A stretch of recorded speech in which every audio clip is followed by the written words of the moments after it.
Lectura del Santo Evangelio según San Mateo. Genealogía de Jesucristo, hijo de David, hijo de Abraham.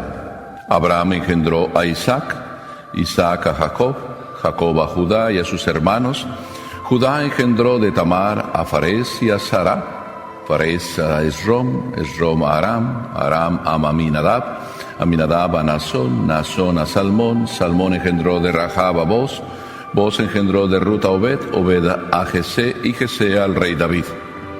David engendró de la mujer de Urías a Salomón, Salomón a Roboam, Roboam a Abia, Abia a Asaf, Asaf a Josafat, Josafat a Joram, Joram a Osías, Osías a Joatam, Joatam a Acaz, Acaz a Ezequías, Ezequías a Manasés, Manasés a Amón, Amón a Josías, Josías engendró a Jeconías y a sus hermanos durante el destierro en Babilonia. Después del destierro en Babilonia, Jeconías engendró a Salatiel, Salatiel a Zorobabel, Zorobabel a Abiud, Abiud a Eliakim, Eliakim a Azor, Azor a Sadoc, Sadoc a Akim, Akim a Eliud, Eliud a Eleazar, Eleazar a Matán, Matán a Jacob y Jacob engendró a José, el esposo de María, de la cual nació Jesús llamado Cristo. De modo que el total de generaciones desde Abraham hasta David es de 14. Desde David hasta la deportación a Babilonia es de 14, y desde la deportación a Babilonia hasta Cristo es de 14. Palabra del Señor.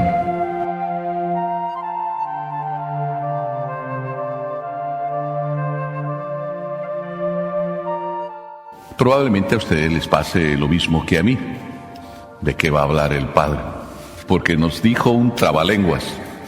Pero a lo mejor el Padre ni siquiera se enteró de lo que dijo. Y ustedes tienen la razón. Es decir, yo no me enteré de lo que dije. No me acuerdo de todos los nombres.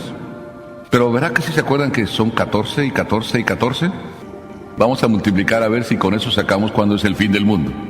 Pero con 14 más 14 más 14, sí sacamos algo. La historia de la salvación, Dios la tiene bien planeada. Desde el inicio, Génesis 3:15, que no lo hemos leído, hasta el momento en que Cristo nace y Juan nos relata en 3:15, eso sí se acuerdan, 3:15, ¿verdad? Uno se llama Génesis, el libro de Génesis, y el otro se llama el evangelista Juan. Y entre esas dos citas suceden 14 más 14 más 14. Todo el plan de Dios está perfecta y detalladamente dibujado. Es un camino de fe, un camino de esperanza y un camino de amor. Y voy a terminar al final con lo mismo que ahora estoy empezando. Ayer cayó en mis manos un medicamento que anda por ahí. El medicamento se llama Rosarium y contiene 20 comprimidos. Cada comprimido se llama Misterio Contemplativo. Pertenece a todo el género de medicamentos que salvan. Este medicamento es un poco extraño. Dice, manténgase al alcance de los niños. Y además no tiene fecha de caducidad. Cada uno de los comprimidos contiene un Padre Nuestro, 10 Aves Marías y un Gloria. Además dice que el tratamiento es para curar toda enfermedad del alma. Sobre todo está fabricado para todos aquellos que padecen asma espiritual y para todos aquellos que padecen esclerosis cardíaca, que se llama dureza de corazón en términos así más inteligibles. Y es muy útil para todo estrés laboral o familiar. Y sobre todo también cura el desánimo psicológico. También dice que no hay ninguna contraindicación. Además, la dosis es a 2 misterios por niño y a 5 por adulto. 2 comprimidos por niño y 2 por adulto. Pero si hay una sobredosis, que no importa, que puede haber sobredosis. Las que están en embarazo, nos dice que el uso prolongado de este medicamento crea estabilidad emocional y espiritual en la madre y en el niño. Y yo no he visto aquí que lo diga, pero lo podía decir, no hay vómitos cuando lo tomas. El único vómito que puede haber es cuando tú mezclas este comprimido con el alcohol. Es la única cosa que no se puede hacer, no se puede mezclar con el alcohol. Porque el que lo mezcla con alcohol, entonces puede provocar mareos, vómitos, cargos de conciencia, pérdidas parciales de la vista y de los reflejos. ¡Qué maravilla! Instrumento de salvación. Y pensar que en lo que hemos leído del Evangelio, esto está escrito ahí. Lo primero que nos dice el Evangelio de hoy es una lista de nombres. Y nos dice que Sara es la beneficiaria de la historia de la salvación. No está Sara aquí nombrada, pero está Abraham, y está Isaac. Isaac fue el hijo predilecto de Dios y Dios se lo dio a Abraham de Sara, su mujer. Y Sara tenía 90 años cuando lo dio a luz. 90 años. Y nosotros decimos, no, ya tengo 40, ya no puedo tener niños. Sara tenía 90 cuando lo dio a luz. Abraham 100. Ya tenemos una maravilla de Dios prometiendo su salvación a Abraham. ¿Cómo va a pensar un hombre que a los 100 va a tener un niño y una mujer a los 90? No crean que las de antes eran mejor que las de ahora. Y además Abraham fue sacado de su tierra y no era una persona pobre. Tenía un montón de posesiones, ovejas, animales, ganado, tierras.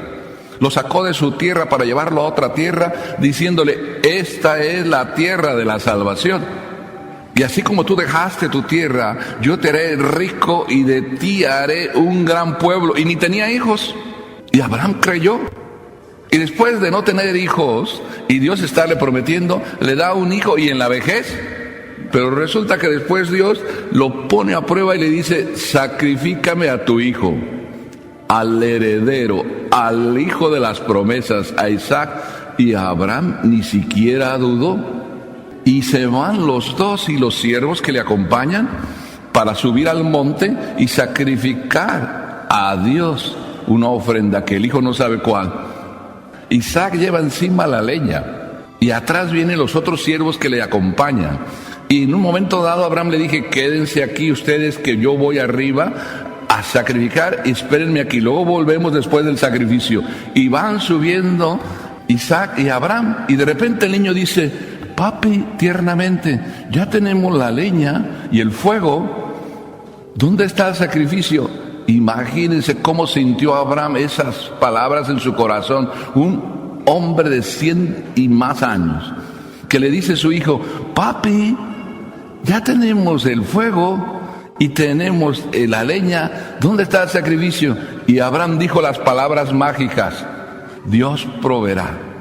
Un hombre de fe dice esas palabras, Dios proveerá.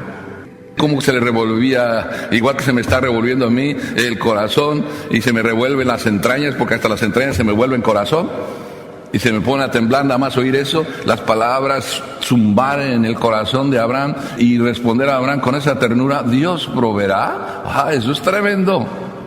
¿Somos capaces de decir Dios proveerá cuando nos pide un hijo? Se hacen ustedes también, me da risa verlos cómo reaccionan, porque es la reacción normal, no es que nosotros somos extraños. Abraham es un hombre de fe, nosotros vivimos de fe y creemos, yo diría que quizá no tanto de fe, y luego se va a explicar por qué estoy diciendo esto, pero Abraham es solo fe, no ve nada, y lo poco que veía la esperanza de su hijo, Dios se lo pide, primero se lo dio y ahora se lo pide.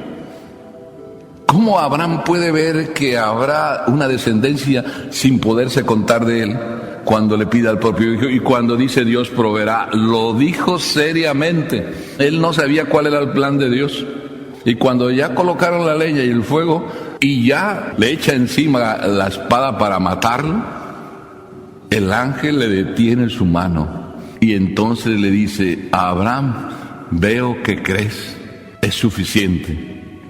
¿Qué habrá pasado en ese instante en Abraham? Eso es bien claro. Cumplió, creyó y recibió la alegría por creer.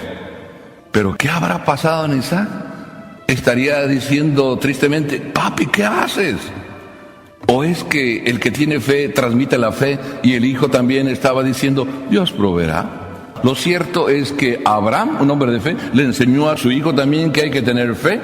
Y los dos, viviendo de fe, creyeron en lo mismo Qué hermoso creer. 14 generaciones pasaron desde Abraham hasta David. David es un rey, ya no estamos hablando de un nómada. De David en adelante hasta la deportación, hasta que fueron hechos esclavos los judíos, ¿de qué vivieron? Esperaban la promesa y que del rey David nacería un hijo. Dios se lo prometió también a David: de ti saldrá el rey. Sí, voy a decir, desde David hasta la deportación. Ya la deportación es, ya no están en su tierra, ya viven de esclavos. Ya el templo está profanado y las cosas del templo se las llevó el rey Nabucodonosor. ¿Qué podían esperar? Ya no tienen su tierra. Los profetas que fueron deportados junto con el pueblo mantenían la esperanza. Como hoy también oímos, vendrá un Salvador. Y estamos en una espera. No son 14 generaciones que tenemos que esperar, sino simplemente 8 días para esa espera.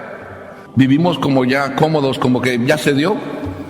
Y ya como que no nos importa que se va a dar, porque ya se dio. Pero ya se ha dado en nosotros y hay esperanza de que se dé. Y luego viene lo tercero, de la deportación, del vivir fuera de la tierra a volver otra vez a la tierra. Pasaron otras 14 generaciones y fue también otra pareja, José y María, las que realizaron ya no el plan de la fe, no el plan de la esperanza, sino el plan del amor.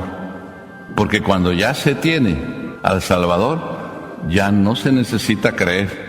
Cuando ya se tiene, ya no se necesita esperar. Cuando ya se tiene, es dejar lo que se quede. Y eso solo lo logra el amor.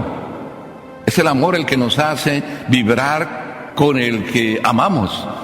Fue María y José quienes nos trajeron a Jesús, porque dijeron sí, hoy es Navidad, y además por adelantado. Porque cada vez que viene Jesús en la misa, es Navidad. Nosotros no vivimos de esperanza. Nosotros no vivimos de fe, lo tenemos.